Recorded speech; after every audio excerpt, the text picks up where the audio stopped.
And welcome back to my virtual campfire, everybody. I appreciate you joining me today.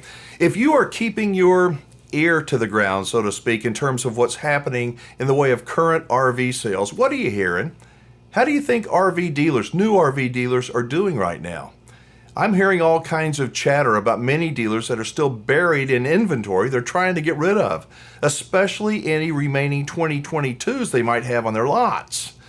By the way, if you can find a decent brand of a 2022 still from a good dealer, and the key word here is a good dealer, I'll bet you can make a smoking good deal right now. I promise you.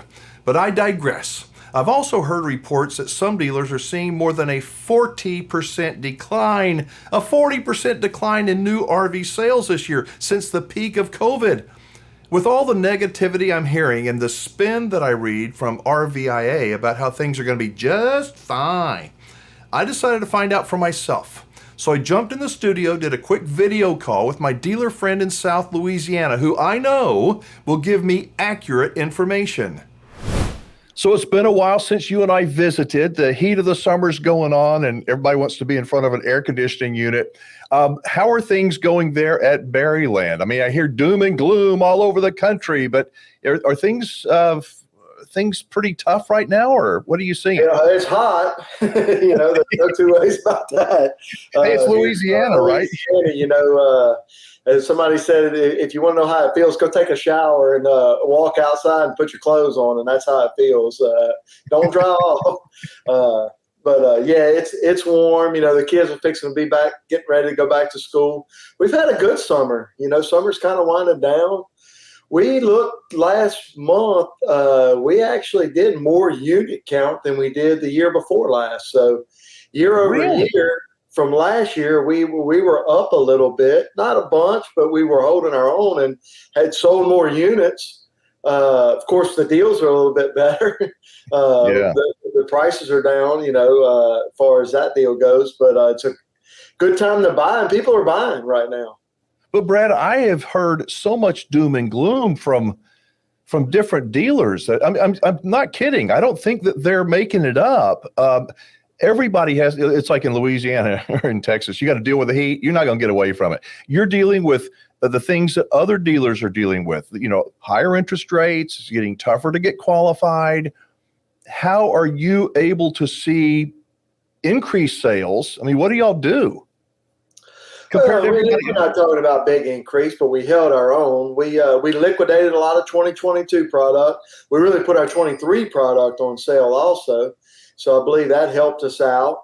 But this is a resilient industry. People like the RV. We're seeing RVers come out, which is nice. We have in Louisiana hurricanes. We have people that work out of campers. So there's a lot of different uses.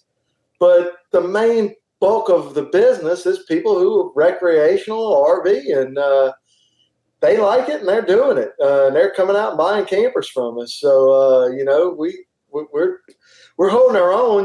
Business has been better. There's no two ways about it. And the interest rates have kind of forced us to sell things a little cheaper. The market has forced us to eat into profit. That's a bad word. Nobody wants to say profit, but we have to make one in order to keep the doors open. So we've sold them for a little less money, and we've been able to sell some campers.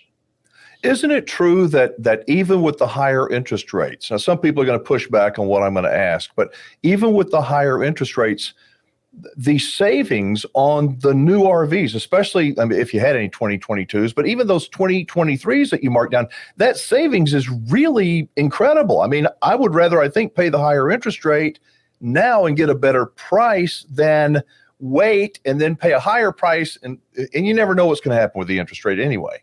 Well, compared to the height of COVID, when the supply chain was really broke down and we couldn't get any units, yes, the prices went way high. We're not back down to where we were. I may have mentioned this before, but I buy 1,000 campers a year and have for the last 20 years.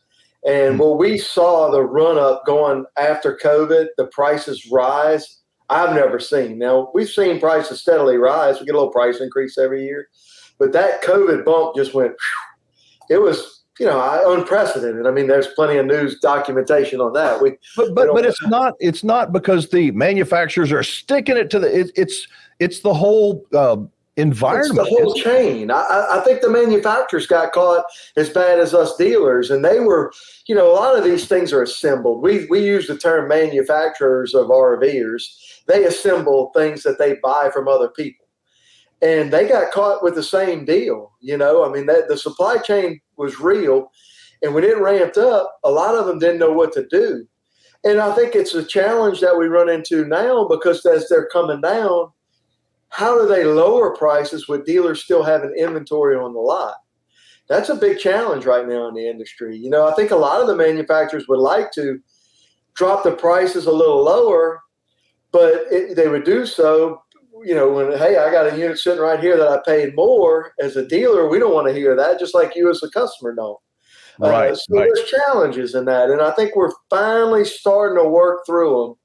Like I said before, we took all our 23s, and we've seen the prices from the manufacturer start to adjust, so we lowered our prices also, and it took shorter margins. And the manufacturers, I got to hand it to them. They stepped up to the table and participated. It's a partnership. There was manufacturers that had rebates.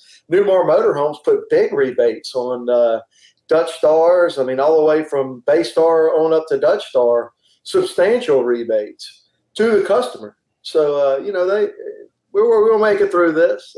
Well, see, the thought that's entering my mind right now is that if you're a dealer, that you have to, when you look at the big picture, you either have to say, well, I'm going to hold on to that inventory and not drop my prices and cross my fingers that somebody's going to walk in and pay that price to get rid of it.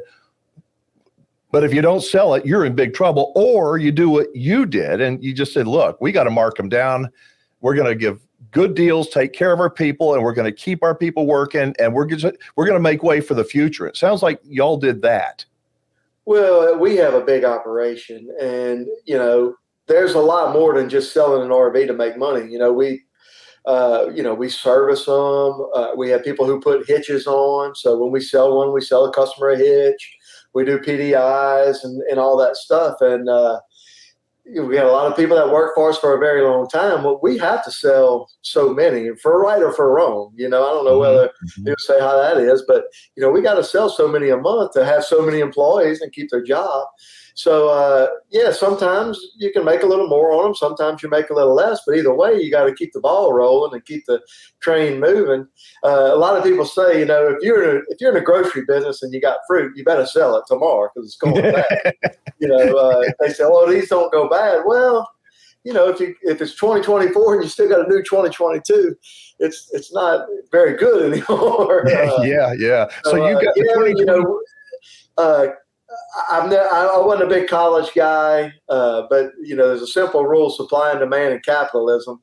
We saw the writing on the wall that the market was going to drop a little bit, and the market didn't demand it, so we did what we had to do to sell them. And I think it's a good opportunity. It was a good opportunity to the folks that bought. We talk about high interest rates. In 1999, when I started, 7.99 was a real good rate. Yeah.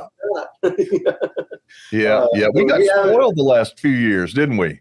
Yes, we did. We're returning to reality. I got to tell you, I had no idea that Berryland was doing as well as they are, but it's nice to hear that good people are doing so well. Would they like to see business better?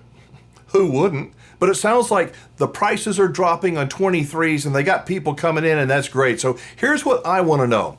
Where do you see the new RV market heading in the next 6 months or so? Do you think that prices on new RVs is going to continue to go up? Do you think the prices are going to come down? Or do you think that they're going to continue to kind of, hover around where they are today? I'd love to hear your thoughts. Thanks to Brad Poche at Berryland Campers for always making the time to visit. Those people are so nice. Now, even if you're not yet a serious buyer, if you're down in South Louisiana, you ought to try dropping in. They're right there on the interstate, and I promise you, you'll feel right at home. If you would, give this video a thumbs up. And remember, if you have an experience that you'd like to tell us about with your RV dealer, good or bad, we want to hear about it on our 24-hour voicemail. Your voicemails are getting the attention of some big players in the RV industry, and I'm hopeful that we can continue to encourage them to improve their customer service and work on their overall reputation. Our voicemail number is in the description below. It's 1-330-946-4626. I'll slow down. 1-330-946-4626. We hope to hear from you. I'll see you next time.